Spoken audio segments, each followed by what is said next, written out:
Hello, welcome to a new edition of our show, Money Means Business, and we always say business means money, stability and business, and a lot of events unexpected events like the COVID-19 and the repercussions of the COVID-19 on the economies of the world, not only Egypt. Well, that means a lot, of course, like business or, the less business, less money.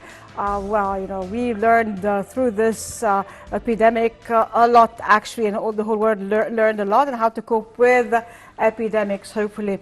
A lot has been happening, actually, weekly. And before we give you the events of the week in general, President Abdel Fattah al-Sisi gave his directives to resume adopting necessary policies to maintain the stability of economic and financial indicators, especially to diversify and increase foreign currency resources to boost efforts of localizing industry with local components, as well as supplying the industrial sector with all its requirements. The presidential instructions came during a meeting of the head of state with the economic ministerial group, including ministries of finance, trade and industry, international cooperation, planning, public sectors, and the governor of the central bank.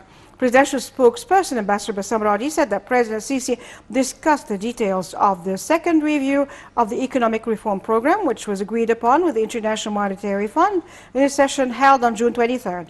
The meeting also highlighted the most important points of the IMF report in this regard, as it hailed the strength of the Egyptian economy and its ability to deal with the negative repercussions of the COVID-19 pandemic. The statement added that the Egyptian economic reform program achieved its goals and realized a perfect balance between social protection and sustainability, sustaining the financial situation, as well as increasing the foreign exchange reserve.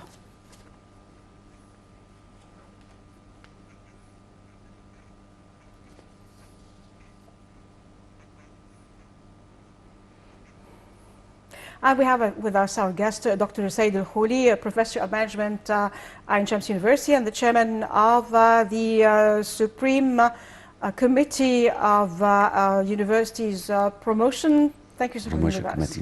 Well, I'm just saying it, one thing after, before the other, but it's understood anyway. We'll be discussing different issues, of course, as we start our talk. But right now, we go for a short break with the review of the whole week. I'll be coming back to you. Stay tuned to us, don't go away.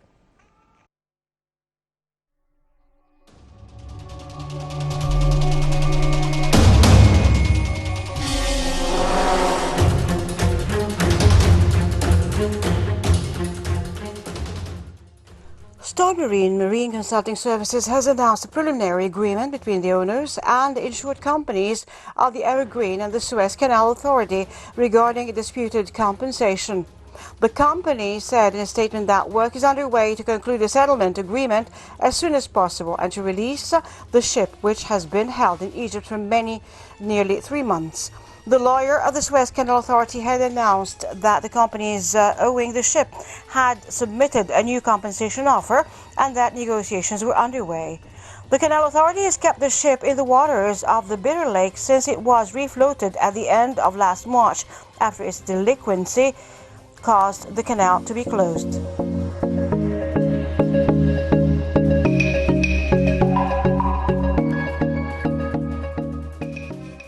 Minister of Electricity Dr. Mohammed Sheikh confirmed that the new increase in the prices of domestic and commercial consumption, which will be applied starting from the 1st of next July, is slight and not significant. Sheikh explained that the electricity subsidy was supposed to end within 5 years, starting in 2014, but according to President Sisi's directives, the extension was extended until 2025. He pointed out that the President Fattah al-Sisi has been dealing with electricity since 2014 as a matter of national security to attract more investments. He also stressed that according to the price structure, some prices will remain fixed as they are such as industrial consumption and will be 10 piastres lower than the previous year.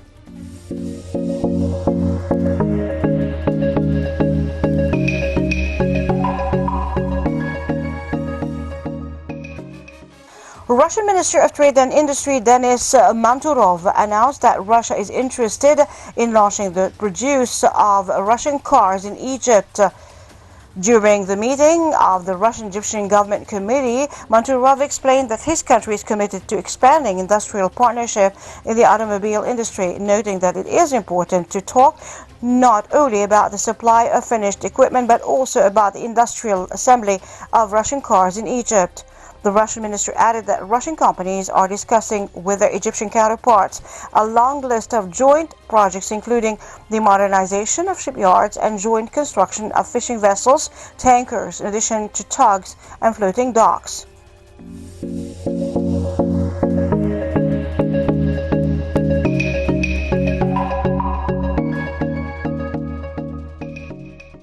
Engineer Amr Arousi, an agricultural industrial expert, said that Egypt is witnessing a great development in the manufacturing sector, and we have recently succeeded in producing 46 types of sauces, juices and jams, with investments exceeding £250 million and the highest global technology. Al-Arousi added that production began in 2019, which depends on competitive prices in products, in addition to the international quality of the Egyptian product.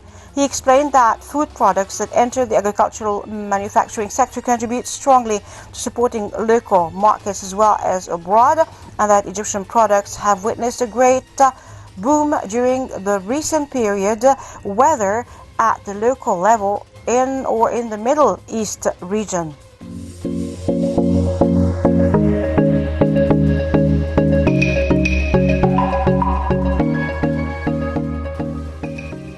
Dr. Mohsen Al-Jayar, director of the Tax Authority's Taxpayer Service Department, said that the Electronic Invoice Project is a central system affiliated to the Electronics Tax Authority, through which the Tax Authority can review the invoice electronically before it reaches the buyer. Al-Jayar added that the authority is working to prepare work teams to assist any financier in the process of submitting to the tax return and to qualify the financier on how to submit the electronic declaration. He pointed out that any financier joining the electronic invoice system begins by registering on the electronic invoice system, preparing codes for his goods and services, and preparing an electronic signature.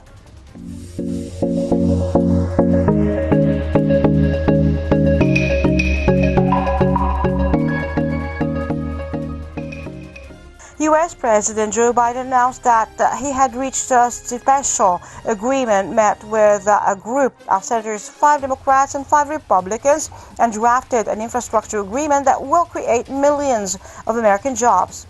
A Transportation Department budget proposed by Biden in May revealed that his focus on the country in infrastructure, boosting funding for trains and transportation, as well as spending on aviation and highway safety. Under the proposed budget, $88 million will be spent, some of which will be to upgrade 20,000 miles of highways and roads, repair 10 most economically important bridges, and repair the worst 10,000 small bridges.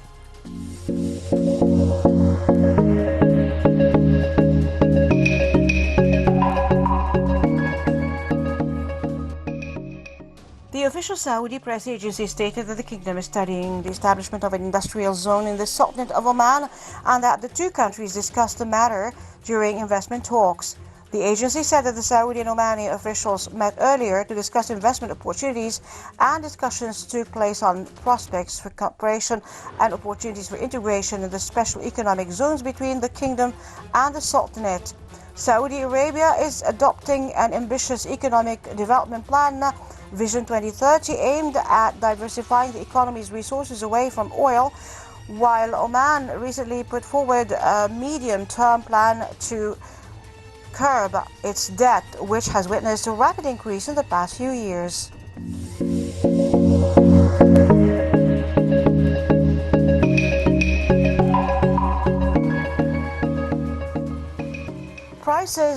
Oil prices rose during Friday's trading, heading towards recording gains for the 5th consecutive week in light of optimism about demand levels with a continued recovery from the corona pandemic.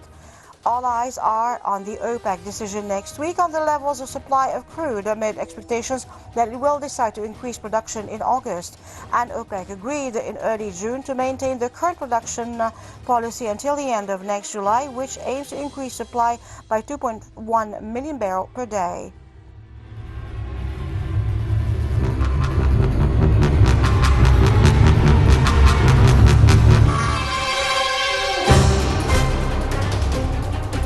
And we're back again to Money Means Business. And before starting our show, let me tell you, and also with our guest, Dr. Saeed Al-Khouli, Professor of Management at Ain Shams University and the Chairman of the Supreme Promotional Universities Promotion Committee. Welcome again. And our Director, Kamal Ali, is giving us the results of the African Champions League match tonight, the Al-Ahli versus the Egyptian Ahli versus Al-Taraqi. And now we got the result 3-0, 3-0. 3 Egypt, Al-Taraqi, Al-Taraqi 0 actually.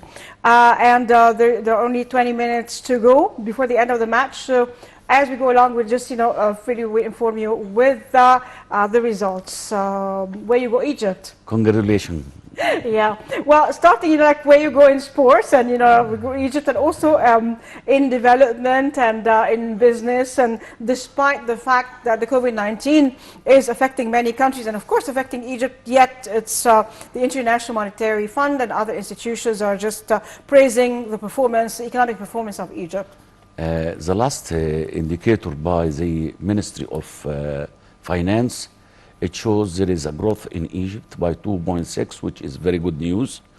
As I mentioned before in this program, all different international institutions, not Egyptian institution, international institution like World Bank, International Monetary Fund, shows Egypt in the positive side when we talk about the gross development product. We are on the plus side.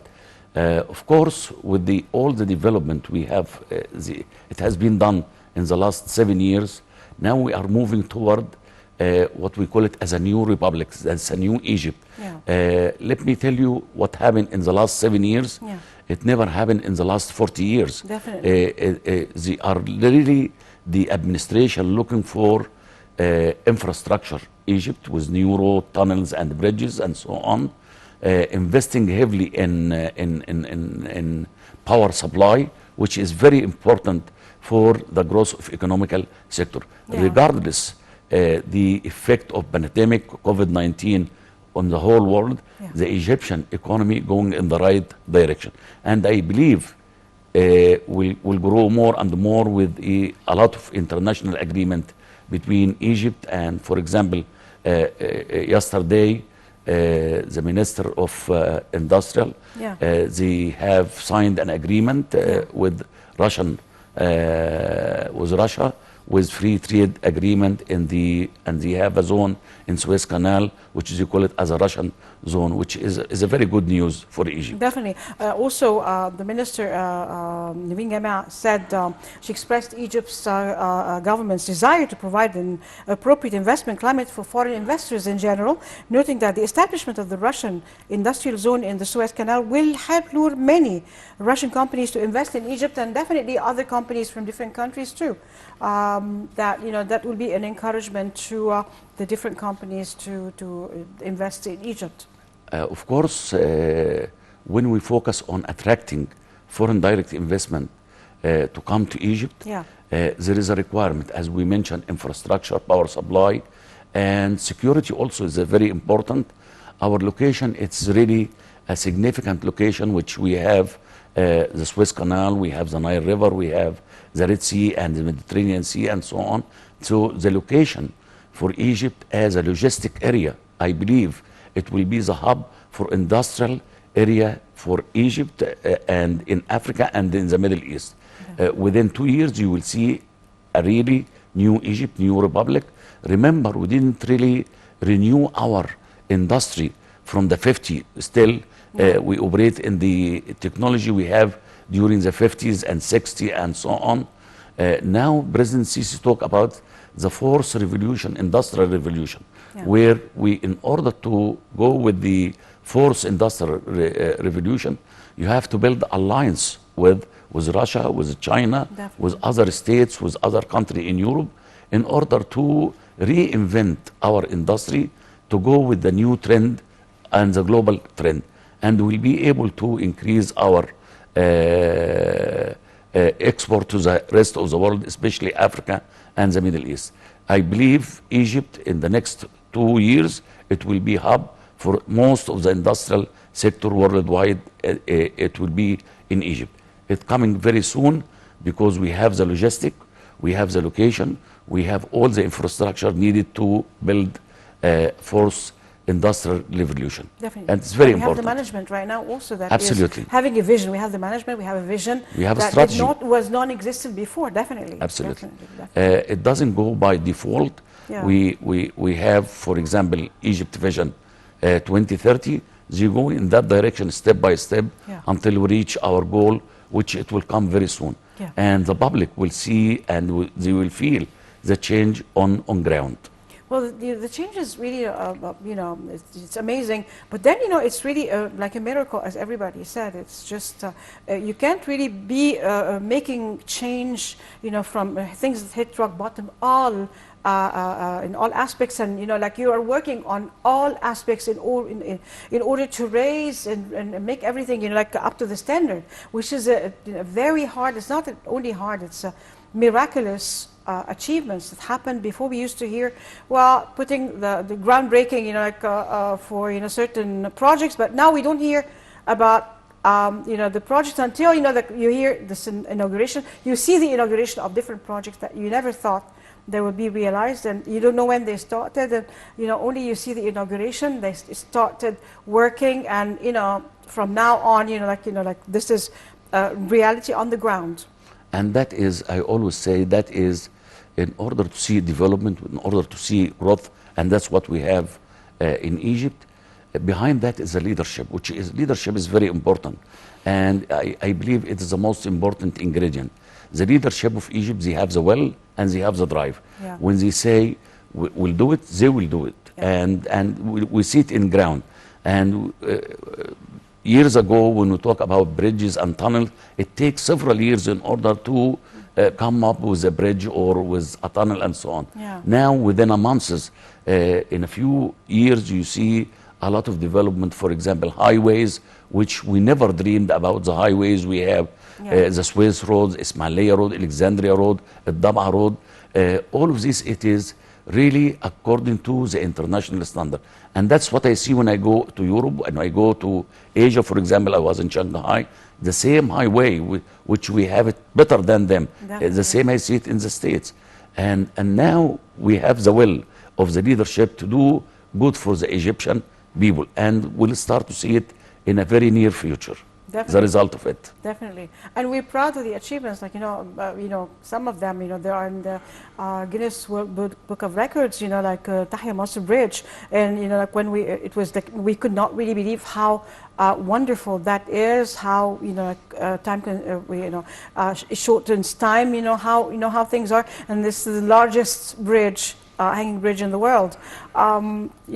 Amazing achievements. Also, these years, we do have new cities. Not only that, we do have the infrastructure, of course, goes with that. But then we have new cities, and we're taking care of the poor segments that were ignored for long in Upper Egypt, in other areas, in order to really care for the individual. That is the nucleus of any development of any country. The development goes in all different directions. Yeah. For example, in agriculture, we have 1.5 million acre. We start to see development in healthcare. Yeah. It's the first time in Egypt where we have a national insurance for all Egyptian, for all needy Egyptian, to provide a good health for our Egyptian. There is a movement now in agriculture, movement in industry, movement in education, in healthcare. So the government really, which I applauded, it's simply moving in all different directions and doing a progress in all different directions. In order to really to be an advanced country, you have to look for two basic things: the health of your people and the education of your people. And that is what the government focus on, and that's what the leadership of Egypt focus on in health care, and on education at the same time, which is a very important strategy. Definitely. And we're going for a short break with the report, after which we'll be coming back. Stay tuned to us. Don't go away.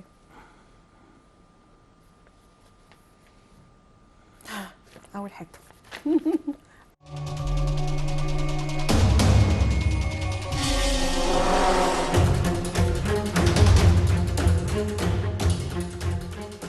The Minister of Trade and Industry, Naveen Gamma, stressed that the success of the fourth round of negotiations for the free trade agreement between Egypt and the countries of the Eurasian Economic Union reflects the strong will of the two sides to move forward towards completing the negotiations and reaching a comprehensive and balanced agreement that meets the aspirations of the Egyptian people and the peoples of the Eurasian Union countries. She said that the government is keen to speed up the pace of negotiations on the free trade agreement with the countries of the Eurasian Union to finalize it during the next phase, noting that the agreement will contribute to strengthening and developing joint relations between Egypt and the countries of the Union. This came during a session of the expanded talks held by the Minister with Minister of Trade of the Eurasian Economic Union at the conclusion of the activities of the fourth round of free trade negotiations between Egypt and the Eurasian Union countries. She explained that the agreement will support the system of transferring advanced industrial expertise and technologies to the national industries in various productive sectors. The minister added that the agreement supports the intra-regional trade system between Egypt and the countries of Central and Northern Asia and Europe through the countries of the Union, and between the countries of the Eurasian Union and the markets of Arab countries and the countries of the African continent through the Egyptian market, and through freight and trade agreements that link Egypt to these markets, noting that the volume of trade exchange between Egypt and the countries of the Eurasian Union amounted to about $4.69 billion in 2020. For his part, Minister of Trade of the Eurasian Economic Union affirmed that EU's keenness to conclude a free trade agreement with Egypt, especially since there is a great consensus in the visions between the two sides on many issues of the negotiations. Regarding the results of the fourth round of negotiations, Ibrahim El-Segini, Assistant Minister for Economic Affairs, said that with regard to trade negotiations in goods, the importance of liberating goods exchanged between the two sides was emphasized in the belief that trade liberalization is the only way to develop trade relations, but also to deepen industrial and investment cooperation between the two sides. El-Segini pointed out that the negotiations witnessed remarkable progress in the negotiations on the rules of origin and the completion of the majority of articles related to the general rules, noting that during the coming period, negotiations on the industrial and agricultural rules of origin would be conducted. Negotiations in the field of trade treatments were positive between the two sides, as it was agreed to exchange information on the proposed texts that have not yet been completed, in order to study them and prepare the final draft of the agreement as a whole.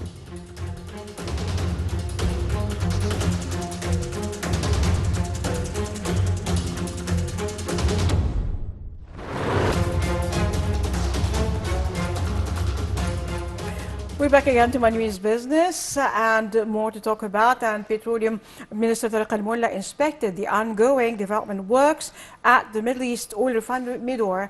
The minister said was accompanied by Alexandria Governor Mohammed Sharif and MPs from the House of Representatives Committee for Energy and Mineral Resources. The tour comes as part of the continued follow-up of the national petroleum projects implemented by the petroleum sector. The tour included a visit to the Midor lab, which contributes over 20% of the local market's needs, and a lot more in the different aspects and the different categories of projects, and also in the field of energy with petroleum, of course, and we have a lot of companies working and finding the gas field, and more more and more work is being done on that issue. It's like good news, and a lot of work has been done from, as you said, the New Republic, and this is the New Republic from the times of Muhammad Ali the Great building the modern Egypt. Now we do have the modern Egypt for the second time, and I call it the second crossing after the first crossing of Sadat, passing through, triumphing over the enemy. Not right now the same thing, we triumphed over the enemy. And, when we see the pictures of these times, 10 years ago, 11 years ago, we see the pictures of how things became in Egypt and in Tahrir Square as a model for everything. And we see the beauty right now and the difference and the peace and everything is going right, then we know the difference. Absolutely. We always see before and after. Yeah. We were in the sleeping mode for the last 30 years. Definitely. And in a very few years, which is since President Sisi came to power, we see in a very short period of time a lot of things happen. And people should really recall, in terms of energy, for example, Yeah. Egypt now have a surplus in terms of energy. Yeah. We are providing Jordanian, we're providing Sudan with power supply. And Egypt now, as I mentioned, it will become the most important logistic area in the Middle East and in Africa. And remember, when we talked about fourth industrial revolution, it doesn't come from nowhere. We have to really modernize our industrial sector. We have to bring a new technology. And that is, it only happens when you build alliance, for example, with Russia, with China. I know for fact, besides the agreement which signed a couple of days ago with Russia, to have Russian zone in the area of Suez Canal, also China have the same, and many other countries will come and really invest. So more foreign direct investment, it will come in Egypt in the very near future. Definitely, and especially with all the work, laying the groundwork for everything, and this is what is needed. Before, I remember before in the program, my guests used to talk about management is the most important thing. We need management. Right now, these things we're not talking about because things are going, like it's there. Vision, management, all that, has been, these are just I thought the trivialities we were talking about. They were very important. At the same time, right now, it's like all these things are there. Absolutely. And we're going through, according to a plan, according to a clear vision of what we want, and things are there is execution of work that is going one thing after the other, or not simultaneously, actually, finishing one thing after the other in all aspects of life. Of the individual, and I remember, those, people who try to create havoc, and we need, you talk about, infrastructure and building Egypt and building. They say, well, we need to eat. Okay, you've got millions of fadans that are being cultivated for your food and everything, and then this is, what happened when, with the COVID-19. And all the scare that was there, the people abroad not finding anything in the supermarkets. We were finding whatever we wanted in the supermarkets, and they would just, put more, renew, nothing was missing there. Everything was available there, so nothing to fear. The food is there, everything is there, and, work around the clock in order to provide the citizens and with everything, and not to make them feel the need for anything. Absolutely. I'm a management professor, Yeah. so I'm biased toward management, Yeah. which is a core for any development, with economical development, with industrial development, agricultural development. The base for it is management. Yeah. Management, it means simply how to be an effective and efficient to manage your resources. And that's what we see it now. They start to apply and use the most sophisticated management techniques in running our industrial sector, agriculture sector, and so on. So we don't go by trial and error, Yeah. and that's what you used to do before. Now we have a scientific approach. We have a new management approach. We used to talk about Japanese management, Indian management, American management, European management. Right? Now we talk about an Egyptian management where we develop our vision, which is management. We develop our strategy as it's management. We develop our goals and objectives, and we set a time frame for everything happen. And that is the core of management, is time management. Yeah. To get things done in the right time, in the right place, in order to satisfy the majority of your people. and that is very important. Definitely. So definitely. management is very important in all different aspects. And that's an answer, to these minions, who are just like, whenever something is achieved, they just go for another way. Well, you need education, more. Well, here, like everything is being done. Even the proof is that with the COVID-19, that proved lots of things when they just started making fun of, studying online and studying with, when we talked about having computers and studying online, and they're just making fun of that like it was a necessity. Suddenly that was from now on like everybody is going to be, as you said, parts of studies will depend on that. Absolutely. Of course, when we talk about crisis management, especially with COVID-19 and its effect in all different aspects of our life, the government, they didn't shut the economy, they didn't shut down the business. We were really in a parallel way where we're taking care of our health and at the same time taking care of our economical sector, and that's why we didn't go in the negative side like the rest of the world. Most of the country around us, they are in the negative side.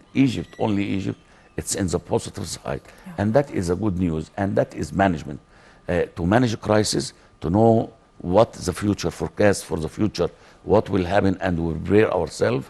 And now the new government and the leadership of Egypt is doing, not talking. And there is a difference between doer and talker.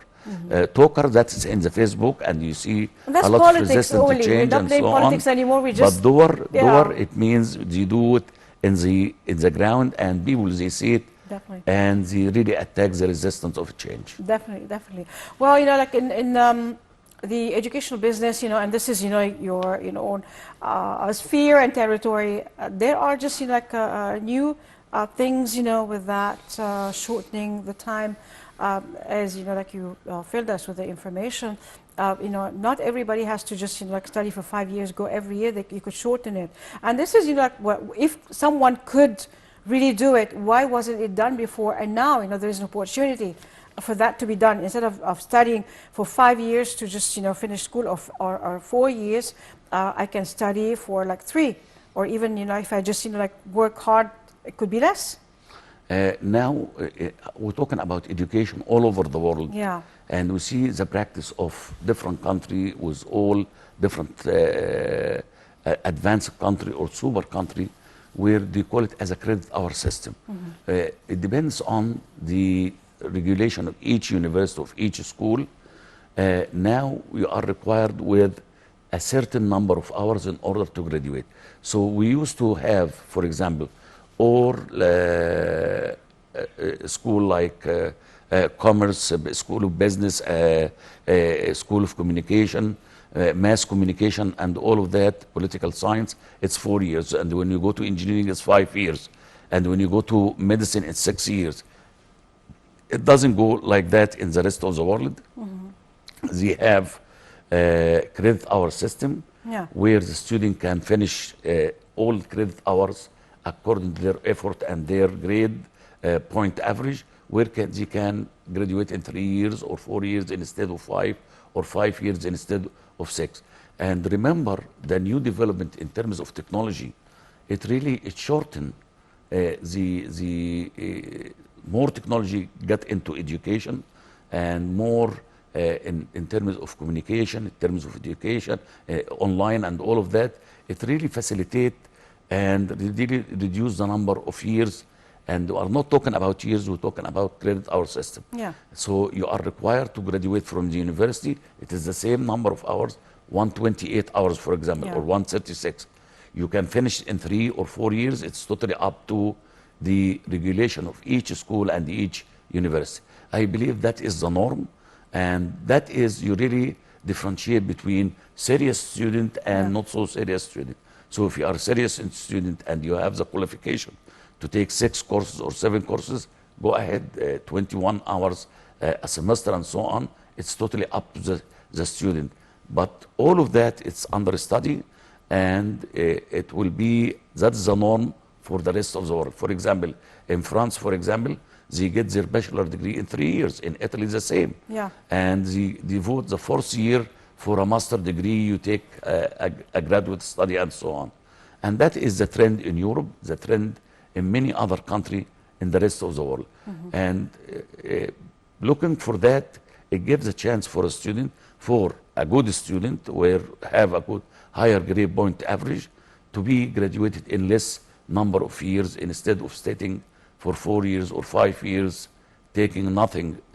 And technology, it really facilitates the educational process, and you can finish in 3 years instead of 4, you can finish in 4 years instead of 5, and so on. Yeah, I remember at the American University when we used to get summer courses and take like more credit hours in order to, with either the collaterals or whatever was offered for the summer, in order to shorten the time of the years of school. But then taking the credit hours, of course, that are needed, finishing as much credit hours as we could. I give you example. For example, when we were studying in the States, for example, some of us, they got their PhD in 3-4 years, Yeah. and some of them get it in 8, 9, 10 years, Yeah. even in the state.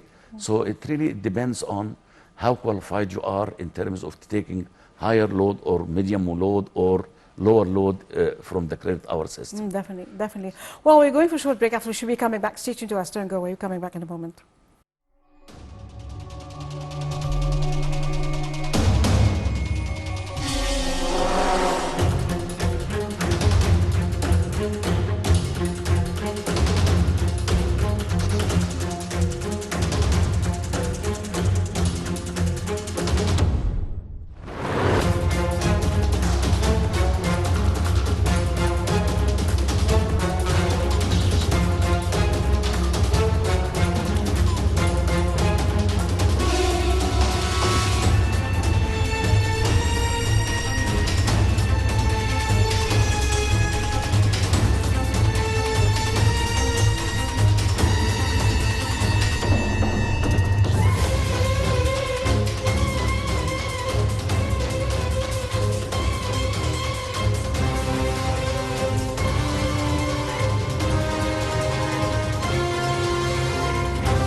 And back again to my news business, and not only in business, and it shows that a country is having a boost and is developing. Even it shows in sports. And Egypt now, it has a boost in different types of sports. Today, for instance, we do have, like 6 minutes to go, and we have Egypt, Al Ahly, having 3 against At-Taraqi against nil. Actually, this is one thing, and other victories in the different types of sports, actually, and this is very showing. Part of our economical development is also the sport development. Yeah. If you recall, years ago, when we are not prepared to take the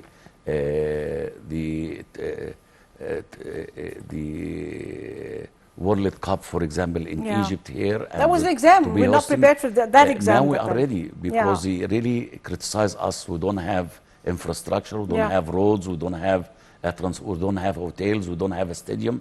Look for the infrastructure of stadium all over Egypt. They have a state-of-the-art stadium, and we have now players in Egypt like Mohamed Salah. He is one of the leading players all over the world, one of the best 10 players in the world, and that is a good marketing tool for Egyptian and for Egypt to host any international or any world event here in Egypt. We have several world events. It happened in the last year in Egypt. Hopefully with football and with the good win for Ahli over Taragi, Tunisian Taragi, it will give us advantage and hopefully, with God will, we'll be able to have Al Ahly nominated as the champion of African League. Champions League, yeah. And that's a good news. And I congratulate all people or all Egyptian, not Ahli only, but all Egyptian for the big win for Al Ahly today. Definitely. One of your students also is an Ahli player with postgraduate studies. Khalid Bibo, he's one of my students, and really he's a good student, and he's doing business diploma in Ain Shams University. And he have when I because I didn't know him before, but when I sit with him, talk with him, he's a very polite person. His personality is down to earth, and he loves Ahli, and he loves to add value for all young people as a model for many young people. Well, the match ended, and Egypt, Al Ahly of Egypt is a winner, 3-0 against At-Taraqi. And this is good news. Congratulations, Egypt. And we'll have more. I don't know who is coming next to play with Egypt, or I think South Africa, and who else is going to be playing with Egypt? Al Wadad Al Maghrebi. They have Al Wadad Al Maghrebi and South Africa.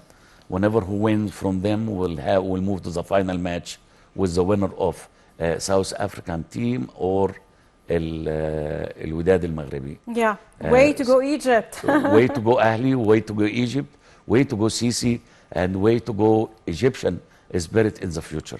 More good news for Egypt in the near future. Well, there is another also. I fail. I'm not really well versed in soccer, so it's a bit hard for me to know all the. I just when I watch with Egypt playing, and of course I know some of the names anyway. It's a great thing, and. We came to the end of this episode. Unfortunately, we want to talk more about more achievements, but thank you very much. You're very welcome anytime. For being with us. It was great having you. Always a pleasure. Thank you very much. Thank you. Same. And always a pleasure having our guests, and pleasure having you. And congratulations, Egypt. Way to go. And as we always end, God bless Egypt, God bless Egyptians, God bless our president, our army, our white army, and our police. And as we quote from the Holy Quran, ادخلوا مصر إن شاء الله آمنين, enter Egypt, God willing, safe. And from the Holy Bible, Mubarak, شعب مصر, blessed be Egypt, my people. I'm Nermin Azim signing off. See you again next week. Goodbye.